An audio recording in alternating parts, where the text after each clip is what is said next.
하나님, 오늘 이 자리에 나와 예배 드릴 수 있게 해주심에 감사드립니다.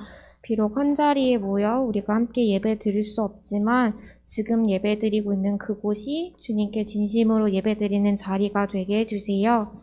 우리가 함께 얼른 모여 한 자리에서 예배 드릴 수 있기를 원합니다. 하나님, 지금 고등부 친구들이 시험을 열심히 준비하고 있습니다. 준비하는 기간 동안 지치지 않고 최선을 다해 준비할 수 있도록 함께 해주세요.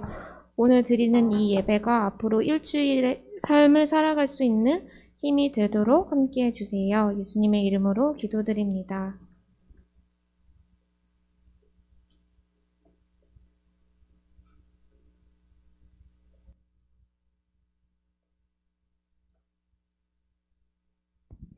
안녕하세요. 명절 잘 지냈어요? 나 살 좀 쪘다, 손. 저 엄청 찐 것 같아. 이번에 설날 때, 아니 설날이죠? 추석 때 엄청 먹고 그랬는데 또 들어보니까 이제 오는 주 금요일부터 시험이라는 또 안타까운 소식이 들려오는데 지치지 않고 늘 기도함으로써 하나님 붙잡고 생활할 수 있는 여러분 되기를 축복합니다.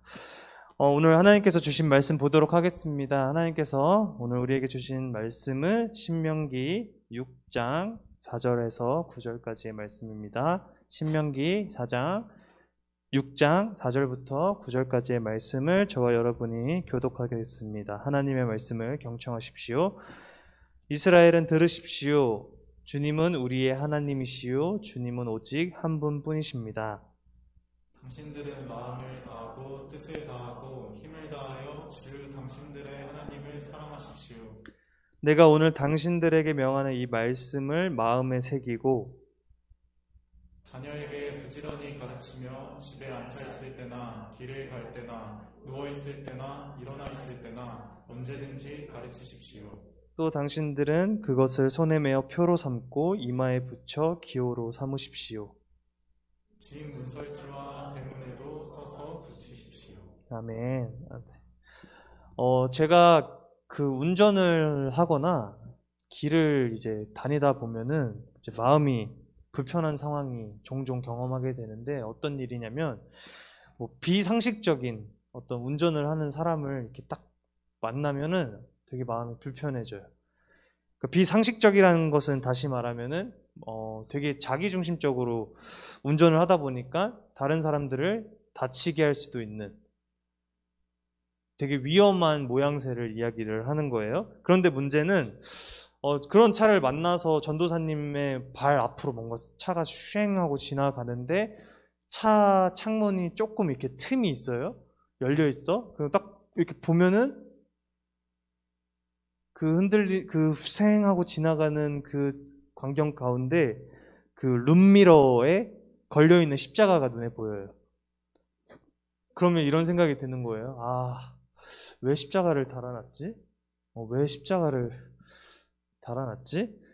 그러니까 아마 차 안에 십자가를 저렇게 더 걸어두는 경우가 아마 저마다의 이유가 있겠지만 어떤 분들은 어떤 다른 외부의 위험으로부터 나를 지켜주는 부적과 같이 저 십자가가 나를 지켜줄 거야 라고 생각하는 사람도 있을 거고, 또 어떤 사람은 나는 기독교인이야 라는 것을 드러내기 위해서 저렇게 장식을 해놓은 경우가 있을 것 같아요. 그런데 여러분, 십자가는 부적이 아니죠. 그래서 십자가는 부적이 아닐 뿐더러 나는 정말 찐 그리스도인이야, 찐 기독교인이야 라는 것을 이 십자가 장식을 통해서 나타낼 수도 없습니다. 그렇다면 우리가 품어야 할 어떤 자세, 우리가 취해야 할 것이 무엇일까요? 오늘 말씀을 하기 전에 먼저 이제 왕정시대의 이야기를 들려주려고 해요. 그 이스라엘은 사사시대라는 게 있었어요. 왕이 없었고 사사라는 리더들이 이스라엘 민족들을 이끌던 때가 있었는데, 이 사사시대가 끝날 무렵 사사의 마지막 사사가 사무엘이라는 사람인데 들어봤죠? 사무엘. 이 사무엘이 이제 하나님의 말씀 따라서 어떤 왕에게 처음으로 이렇게 기름을 부어서 왕으로 임명했는데 그 사람이 사울이었습니다. 사울. 신약에 나오는 그 바울이 전 이름이 사울인데 그거랑 다르게 구약에 이제 사울 왕이 있었어요. 이 사울 왕은 처음에 겸손했고 하나님을 경외하던 사람이었고 흔히 말하는 이제 스펙이 되게 좋았던 사람이에요. 키도 크고 잘생겼대요, 성경에. 그래서 많은 사람들이 이 사울 왕을 되게 좋아했다라고 했습니다. 그런데 이 왕으로 임명된 사울이 시간이 흘러 이게 사람들 특징인 것 같아요. 사람이 권력을 얻으면 그 마음을 되게 처음 마음을 지키는 게 힘든 것 같아요. 사울 왕도 마찬가지로 교만해졌고 하나님의 뜻에 순종하기보다는 자기 마음대로 행동하기 시작했습니다. 그 중에 한 사건이 몇 가지 사건이 많지만 몇 가지 사건을 소개하면은 하나는 전쟁을 해야 되는데 이 전쟁에 나가기 전에 하나님께 예배를 드림으로써 제사를 드림으로써 하나님의 힘을 얻어서 이렇게 전쟁을 하면 승리하는 약간 이런 이스라엘의 어떤 관례 의식이 있었는데 이 제사장인 사무엘을 기다리지 못하고 왕인 사울이 예배를 드린 거예요, 하나님께. 지금은 큐티도 하고 개인 예배도 장려하는 마당에 혼자 예배 이렇게 주관한 게 뭐가 잘못이냐 싶지만 이때 당시에 하나님께서 정하신 명령, 율법은 왕은 왕이고 제사를 담당하는 제사장은 따로 있었습니다. 그래서 오직 제사장만이 그 예배를 주관할 수가 있었는데 전쟁을 눈앞에 두고 있는 거예요, 사울 왕이. 눈앞에 그 블레셋 군사들이 막 진을 치고 있어. 이 적들이 나를 언제 칠지를 모르겠어. 막 두려운 마음에 급한 마음에 본인이 제사장이 아님에도 막 예배를 드린 거예요. 사무엘을 기다리지 못하고 예배를 드림으로써 하나님께 순종하지 못했습니다. 또 한 사건으로는 하나님의 또 명령을 하세요. 아말렉과 전쟁을 할 건데 너에게 승리를 안겨주겠다. 대신 그 아말렉과 전쟁에서 그 안에 그 전쟁을 하면은 전리품 아무것도 취하지 말고 다 진멸해서 없애라 라고 하나님께서 명령하셨습니다. 그 말은 뭐냐면 그냥 남녀노소 아이 할 것 짐승들 할 것 없이 다 없애라 라는 명령이었어요. 그런데 사울은 하나님의 말씀대로 어떤 하나님의 힘을 입어서 큰 대승을 얻었지만 아말렉 왕 아각을 포로로 삼고 좋아 보이는 살찐 짐승, 살찐 소, 양들을 모두 남겨두었습니다. 이게 어떤 의미냐면은 하나님의 말씀, 하나님의 명령을 취사선택한 거예요. 내가 골라대로 계산적으로 이거는 좋아 보이니까 이건 내가 챙기고 이건 좀 별로네 하는 것은 하나님의 뜻대로 다 없애버리고 순종하지 않은 거예요. 하나님은 다 없애라, 모두 진멸해라 라고 이야기를 하셨는데 사울은 내 마음대로 이거는 갖고 저거는 하나님 말대로 없애고 순종하지 않은 겁니다. 이후 사무엘에게 책망을 들어요. 하나님께서 화를 내시면서 지키지 않았다는 것에 대해서. 그런데 이제 사울이 이렇게 핑계대는 거예요. 사실 그건요, 핑계도 사람 본능인 것 같아요. 사울 왕이 사실 그건 제가 막 가지려고 한 게 아니라 하나님께 가장 좋은 제물로 바치기 위해서 제가 따로 빼놓은 겁니다. 이렇게 이야기를 하는 겁니다. 그때 사울은 이렇게 이야기합니다. 사무엘상 15장 22절 말씀인데요. 이것도 되게 유명한 말씀이에요. 함께 봉독하도록 하겠습니다. 시작. 사무엘이 나물었다. 주님께서 어느 것을 더 좋아하시겠습니까? 주님의 말씀에 순종하는 것이겠습니까? 아니면 번제나 화목제를 드리는 것이겠습니까? 잘 들으십시오. 순종이 제사보다 낫고 말씀을 따르는 것이 순양의 기름보다 낫습니다. 순종이 제사보다 낫고 순양의 기름이 제사할 때 바치는 그 제물이에요. 그것보다 말씀을 따르는 것이 낫다라고 이야기를 하고 있습니다. 그 어떤 예물과 예배 형식보다도 하나님은 순종을, 하나님의 말씀을 듣는 것을 더 기뻐하신다는 것이죠. 하나님의 말씀을 우리가 듣는다는 것은 그냥 어떤 소리가 들리면 들리는구나, 히어링이 아니라 그 말씀이 들으면 그 말씀이 어떤 의미이고 나는 그 말씀대로 어떻게 살아야 되는가 주의 깊게 듣는 경청, 리스닝의 의미입니다. 한마디로 하나님은 우리에게 무엇을 원하신다는 거예요? 어떤 돈, 현금 이런 게 아니라 순종, 말씀을 듣는 것, 따르는 것을 원하신다는 겁니다. 뭐 일례로 이렇게 할 수가 있을 것 같아요. 하나님, 제가 지금 고등학생이어서 대학 입시를 앞두고 있는데 제가 열심히 공부를 해서 대학에 붙으면 하나님 그때부터 예배 열심히 드릴게요. 그런데 하나님께서 아니야, 나는 네가 지금 이 순간 나를 예배하기를 원해라고 말씀하신다면 그 말씀에 따르는 것이 순종입니다. 하나님, 제가 1억이 생기면요 1,000만 원 11조 하겠습니다 하는 마음이더라도 하나님께서 아니야, 나는 네가 지금 이 순간 나를 진심으로 사랑해 주길 원해 라고 말씀하시면 그 말씀을 따라 듣는 것이 순종입니다. 곧 하나님께서 우리의 진실된 마음을 원하신다는 거예요. 사무엘상 16장 7절 말씀인데요. 네, 틀어주세요. 이것도 한 목소리로 같이 읽겠습니다. 시작. 그러나 주님께서 사무엘에게 이르셨다. 너는 그의 준수한 겉모습과 큰 키만을 보아서는 안 된다. 그는 내가 세운 사람이 아니다. 나는 사람이 판단하는 것처럼 그렇게 판단하지는 않는다.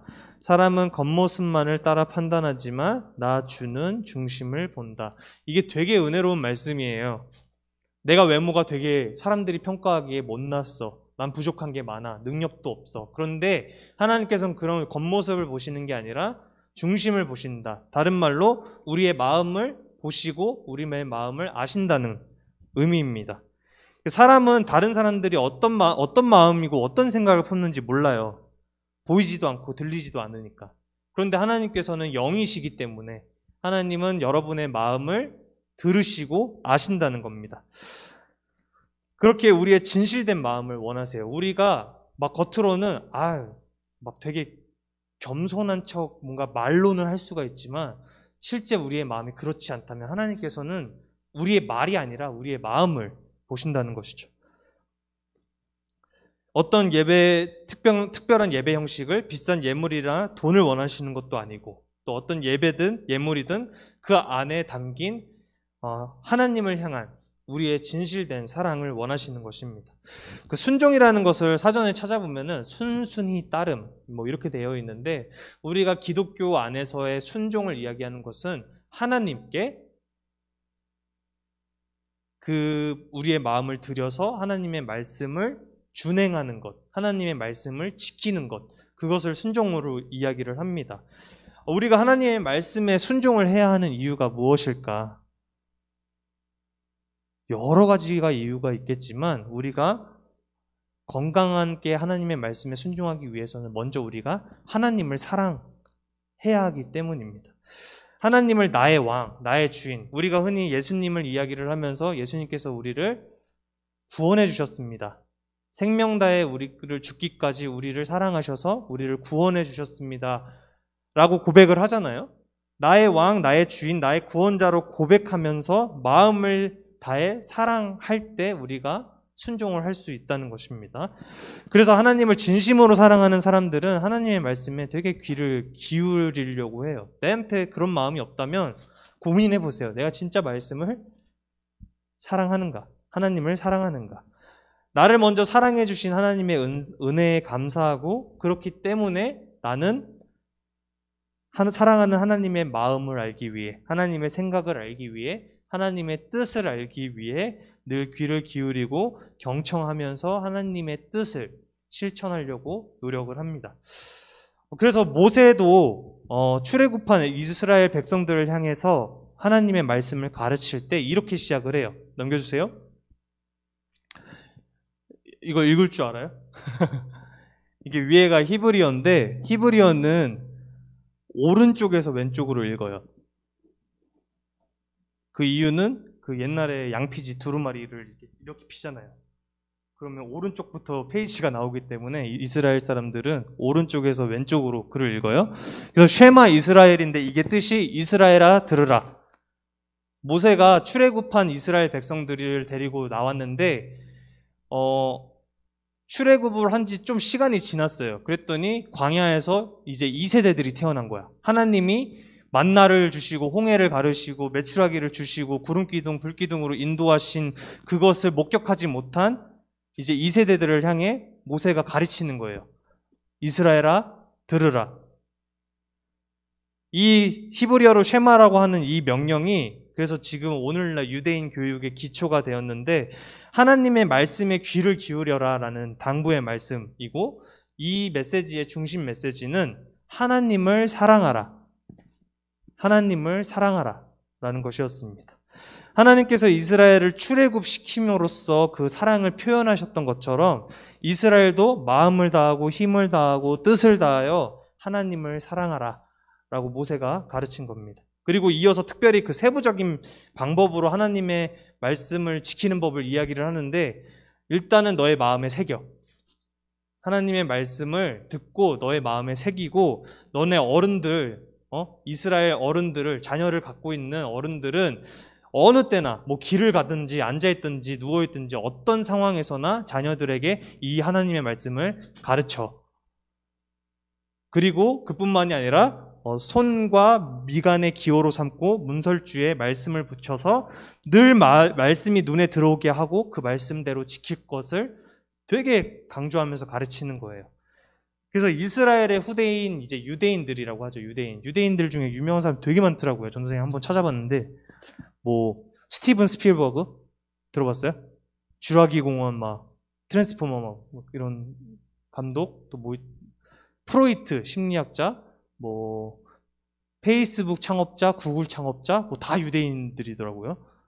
그 흔히 말하는 투자자들 워렌 버핏도 유대인이고 뭐 다 유대인이에요. 근데 이런 유대인들이 지금도 말씀에 근거해서 하나님의 말씀, 오늘 본문 말씀을 적은 그 두루마리를 작은 상자에 담아서 그것을 몸에다 대는데 넘겨주시겠어요? 이제 위에 있는 저 지금 랍비인데 선생님이라고 하는 랍비인데 랍비 이마에 보면은 네모난 게 있죠. 그게 이제 성구함인데 이 안에 그 신명기 그 오늘 본문 말씀을 양피지에 적어서 여기에다 담아놓고 또 손에는 이상 띠가 있는데 이것을 각자 의미하는 이름들이 있어요. 그런데 이것을 통틀어서 이제 테필린이라고 하고 이 밑에 보면은 요 붙어 있는 요거 이게 문설주에 이렇게 붙어놓은 것을 매주자라고 이야기해요. 이 안에도 동일한 말씀이 이제 담겨져 있는 거예요. 네, 넘겨주세요. 테필린. 넘겨주실래요? 네. 이게 이제 테필린인데 이마에도 끼우고 손에도 끼운 이게 뭐냐면은, 이마에 하는 이유는 나의 생각이 하나님의 생각과 같기를 바라는 고백인 거죠. 내 생각이 나의 뜻대로 하는 것이 아니라 하나님의 뜻대로 내가 생각하기를 원합니다 하는 의미에서 이마에 하나를 두는 거고, 손은 하나님의 강한 팔을 내가 기억합니다. 내가 하는 행동을 하나님께서 이끌어 주십시오 라는 의미에서 손에 저렇게 띠를 두르는 거예요. 또 인상적인 한 가지는 이제 보면은 막 감은 것 같은데 이게 7번을 감았어요. 이제 성경 안에서 7이라는 숫자는 완전수라고 해서 되게 이제 완전한 숫자를 의미해요. 그래서 팔을 7번 감았다라는 것은 우리는 하나님 안에서 완전해질 수 있습니다 라는 이제 고백인 거고, 또 보면은 저 손 묶음 있잖아요. 저게 또 아무런 것도 아닌 것 같은데 저것도 이제 W 모양으로 이제 한 건데 이게 히브리어의 쉰이라는 알파벳이거든요. 넘겨주실래요? 여기 자세히 보면은 약간 W 모양 같은 알파벳이 있어요. 이게 이제 히브리어로 쉰인데 이게 엘샤다이, 전능하신 하나님의 표현이에요. 그래서 우리는 전능하신 하나님을 믿는 이제 정체성을 갖고서 살아간다는 것이죠. 보면은 되게 문자적으로 유대인들이 지키고 있는 거예요. 이마와 손에 띠를 띠고 뭐 문설주에 기호를 삼아라. 왜 유대인들이 이런 것을 만들어내서 매일 아침마다 이제 이걸 착용하고, 이거는 이스라엘의 집 곳곳에 가면은 다 이렇게 돼 있대요. 그러니까 왜 이렇게 할까? 간단합니다. 결국에는 이스라엘 자손들을 이끌어내신, 이집트에서 이끌어내신 그 하나님을 잊지 않고 기억하기 위한 장치인 거죠. 그래서 유대인들은 하나님께서 말씀하셨던 것들을 그대로 철저히 지키기 위한 장치를 만들어서 지금까지도 거의 뭐 몇천 년이 지났잖아요. 그 몇천 년 동안의 그 전통대로 이것을 이어가고 있습니다. 그런데 우리는 오늘날 뭐 기독교에는 없잖아요. 테필린이나 뭐 메주자라는 전통이 없잖아요. 그래서 우리가 이것을 만들 필요는 없지만 하나님을 사랑하라는 그 메시지를 우리가 기억하고 순종하기 위해서 그 말씀 문자 그대로 가까이 하는 이 저 유대인들의 자세는 우리가 한번 우리가 말씀을 대하는 태도를 점검하게 합니다. 우리는 비록 테필린을 착용하지 않았더라도 늘 하나님의 말씀에 귀를 기울이고 경청하여 하나님 말씀에 순종하고자 살아가는 삶을 살아야 합니다. 십자가가 부적이 아닌 것처럼 테필린 또한 부적이 아니에요. 그렇기 때문에 우리는 십자가를 통해서 그리스도를 기억하고 보이지 않는 테필린을 통해 우리는 말씀을 기억하기를 소망합니다. 기억하는 방법에는 여러 가지가 있을 것 같아요. 방법을 제가 하나하나 해서 제시하기에는 어려울 수 있지만 제시를 하자면 매일 정해진 시간에 말씀을 읽는 거, 이거 계속 강조하는 거예요. 정해진 시간에 말씀을 읽을 수도 있고 일주일에 한 구절씩 말씀을 암송하거나 필사하는 거, 손으로 한번 말씀을 적어보는 것도 방법이 될 수 있겠고, 이제 유튜브로 찬양을 들으면서 우리가 찬양팀 교육에 했던 것처럼 그 가사를 되게 묵상을 해보는 방법도 있을 것이고, 또 내가 하루의 삶을 돌아보면서 내가 하나님께 순종한 일과 불순종한 일을 한번 체크해 보는 거예요. 내가 도움이 필요한 사람을 그냥 지나쳤어. 불순종했네. 다음엔 그러지 말아야지. 이런 식으로 계속 생각을 한다는 거예요. 그리고 또 하나님께 감사한 일을 적어보는 것도 도움이 될 수 있어요. 방법이 무엇이 되었든 상관없습니다. 중요한 것은 우리가 하나님께 순종하는 그 마음과 순종하려는 마음과 실천입니다. 하나님을 사랑한다고 우리가 이야기를 해. 막 찬양에서도 우리가 하나님을 사랑한다고 고백을 해요. 그런데 하나님 말씀에 순종하지 않는다. 하나님을 사랑한다고 하면서 하나님의 말씀이 기록된 성경을 읽지도 않는다. 하나님을 사랑한다면서 한 주간 하나님을 기억조차 하지 못했다. 그렇다면 우리가 우리의 신앙을 진지하게 다시 한번 생각해 보아야 합니다. 여러분, 마가복음에서 예수님께서 이렇게 말씀하신 것을 기억하기를 원해요. 넘겨주세요. 들을 귀가 있는 사람은 들어라. 예수님께서 하신 말씀입니다. 들을 귀가 있는 사람은 들으라. 여러분, 장애를 갖고 있지 않는 한, 선천적으로 기형이지 않는 이상 귀가 없는 사람은 없어요. 양쪽 귀를 갖고 있어요, 우리는 다. 그런 우리에게 예수님께서 말씀하십니다. 들을 귀가 있는 사람은 들어라. 반대로 이야기하면 무슨 말씀이에요?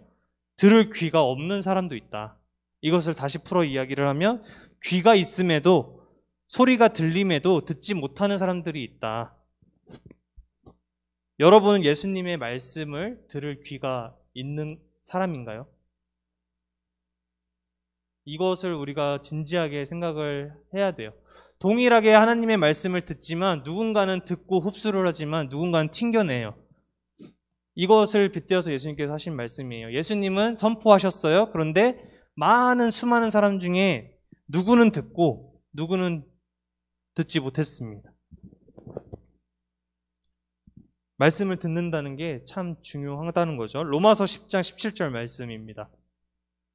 그러므로 믿음은 들음에서 생기고 들음은 그리스도를 전하는 말씀에서 비롯됩니다. 전선생님이 한 달 동안, 이번 9월 동안에는 거의 말씀 관련해서만 계속 전했어요. 말씀이 중요하다. 예배 드리는 행위가 중요한 게 아니라 우리가 말씀을 기억하고 하나님을 사랑하는 그 진지하고 진실된 마음이 중요하다라는 것을 계속 강조했습니다. 그리스도를 전하는 말씀을 들으십시오. 들음에서 믿음이 생겨납니다. 여러분이 지금 나 믿음이 없는 것 같아. 믿음에 대한 확신이 없어. 라고 느낀다면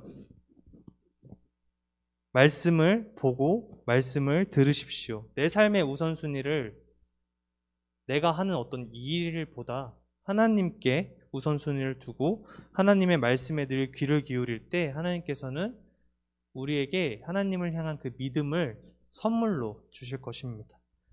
내 안에 보이지 않는 테필린을 품으시길 바랍니다. 여러분이 직접 손으로 이렇게 테필린을 감을 필요 없고 미간에 테필린을 둘 필요도 없어요. 여러분이 말씀을 가까이 함으로 말씀을 읽고 묵상하고 읽음으로써 들음으로써 여러분 안에 보이지 않는 테필린을 계속 품으시기를 바랍니다. 그럴 때 하나님께서 여러분의 삶을 하나님의 인도 가운데 늘 거하게 하시고 여러분들이 계획하는 바들을 하나님의 인도 안에서 또 하나하나 이루어 주실 줄 믿습니다. 말씀을 채워 하나님을 기억하고 하나님의 뜻에 늘 순종할 수 있는 우리 위저스 모든 고등부 지체들이 되기를 우리 주님의 이름으로 축복합니다. 기도하겠습니다. 사랑과 은혜가 충만하신 아버지 하나님, 하나님의 말씀에 순종하는 것이 하나님을 향한 진정한 사랑이라는 것을 우리가 오늘 깨달았습니다. 내 삶의 우선순위와 목표를 하나님께 순종으로 삼겠습니다. 늘 하나님의 말씀에 귀를 기울이게 하시고 또 순종할 수 있도록 인도하여 주시옵소서. 주님, 내 삶을 기쁘게 받아 주시옵소서. 내 삶이 오직 주님을 향한 순종으로 가득할 수 있도록 내 안에 보이지 않는 테필린 말씀으로 채워 주시옵소서. 이 모든 말씀 감사드리며 예수님의 이름으로 기도합니다. 아멘. 우리 함께 또 봉헌 찬양 함께 부르심으로 우리의 마음을 드리도록 하겠습니다.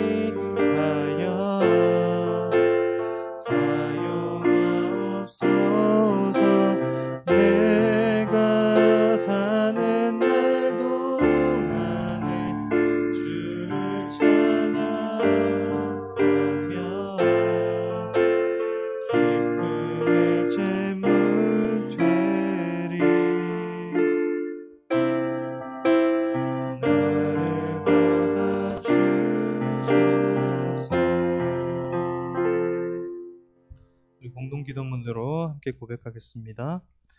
언제나 저희와 함께 하시는 임마누엘의 하나님, 저희를 불꽃 같은 눈동자로 지켜 보호하시고 어려운 순간마다 능히 이겨낼 힘과 피할 길을 내어주시니 감사드립니다.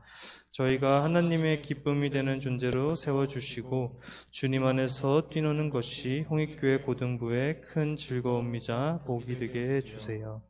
이 시간 부족하지만 우리의 진심을 담아 두 손을 모아 주님께 귀한 예물을 드립니다. 하나님께서 홀로 이 마음을 받아주시고 오로지 주님의 영광이 드러나는 곳에 잘 사용될 수 있도록 인도하여 주세요. 이 모든 말씀 감사드리며 예수님의 이름으로 기도합니다. 아멘. 우리 마지막으로 예수님께서 가르쳐 주신 기도 함께 고백함으로 오늘 고등부 예배를 마치겠습니다. 하늘에 계신 우리 아버지, 아버지의 이름을 거룩하게 하시며 아버지의 나라가 오게 하시며 아버지의 뜻이 하늘에서와 같이 땅에서도 이루어지게 하소서. 오늘 우리에게 일용할 양식을 주시고 우리가 우리에게 잘못한 사람을 용서하여 준 것 같이 우리 죄를 용서하여 주시고 우리를 시험에 빠지지 않게 하시고 악에서 구하소서. 나라와 권능과 영광이 영원히 아버지의 것입니다. 아멘.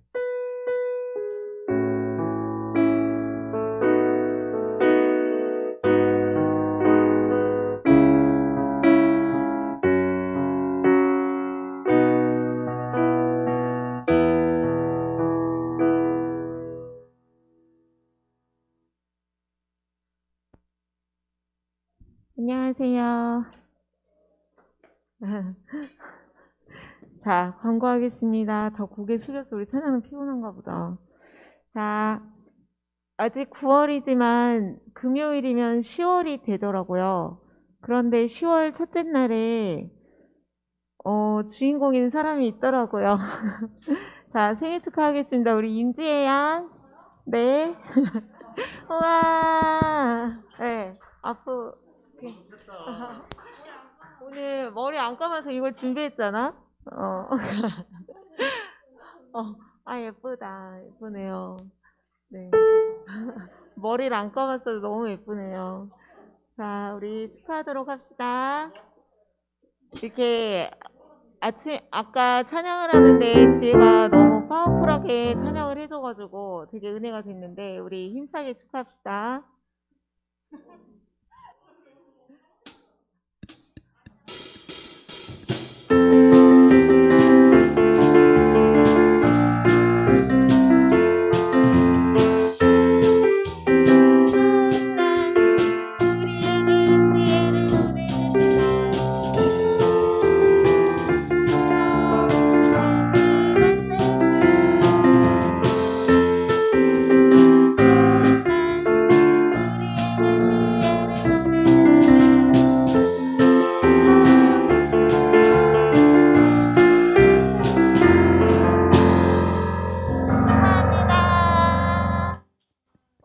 축하해, 지혜야.